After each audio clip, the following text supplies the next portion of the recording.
परत एकदा सांगतो, धर्मांतराला आमचा विरोध आहे, पण ह्या बिलाच्या नावालाच आमचा विरोध आहे.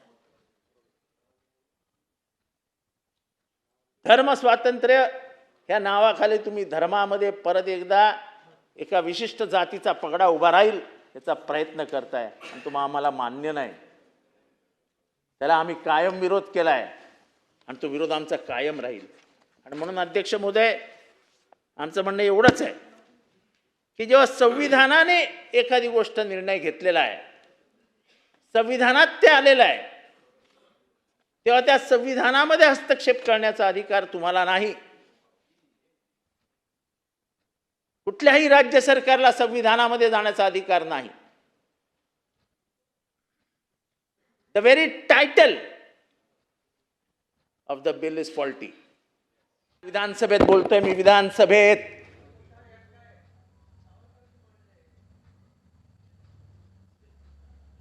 त्यामुळे सागरजी, हे इथे जी जखम आहे ना, ती ती ती आम्हाला बोलायला लावते. बाकी आम्हाला काही हे नाही आहे.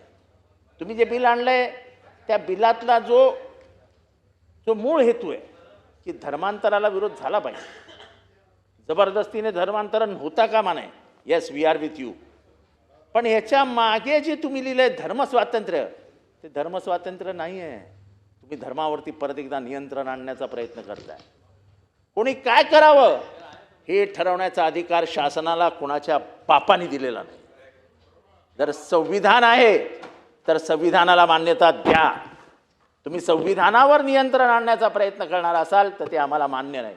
आणि म्हणून आम्ही नेहमी म्हणतो की तुम्ही संविधान बदलण्याचा प्रयत्न हळूहळू करतात आणि आज तुमच्याकडे पाशवी बहुमत आहे. त्या पाशवी बहुमताच्या जोरावरती तुम्ही लोकशाहीवरती पाशवी बलात्कार करता. काही चुकीचं बोलत नाही आम्ही, आणि अनुभवातनं बोलतो.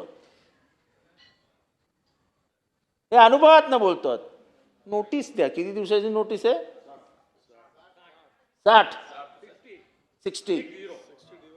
हे 60 दिवस त्या म्हणजे एक मुलगा असेल, मुलगी असेल, त्यांनी असं लपून छपून कुठेतरी डोंगरा मिंगरात जाऊन राहायचं की अरे बाबा आज मारतील का उद्या मारतील, म्हणजे जिवंतच राहणार नाहीत. आणि मी तर आंतरधर्मीय, आंतरजातीय या विवाहाच्या बाजूने आहे. या जातीपातीच्या भिंती तोडायच्या असतील, या धर्माच्या भिंती तोडायच्या असतील तर जाऊ द्या ना तुमची पोरगी दुसऱ्याच्या घरात आणि स्वीकारा ना तिला. हे बोलताना मी धाडसाने सांगतो, माझ्या मुलीने ख्रिश्चनाशी विवाह केला आहे, त्याला जावई म्हणून मी स्वीकारलाय. तो पण माणूसच आहे ना. हे सगळ्यांनी करावं अशी माझी इच्छा नाही, पण स्वीकारण्याचं उत्तरदायित्व म्हणजे दायित्व तर असावं, तेवढा मनाचा मोठेपणा तर असावा. अहो, ते दिल्लीमध्ये कोणाकोणाच्या पोरीने कोणाकोणाशी लग्न केलं जरा यादी वाचा.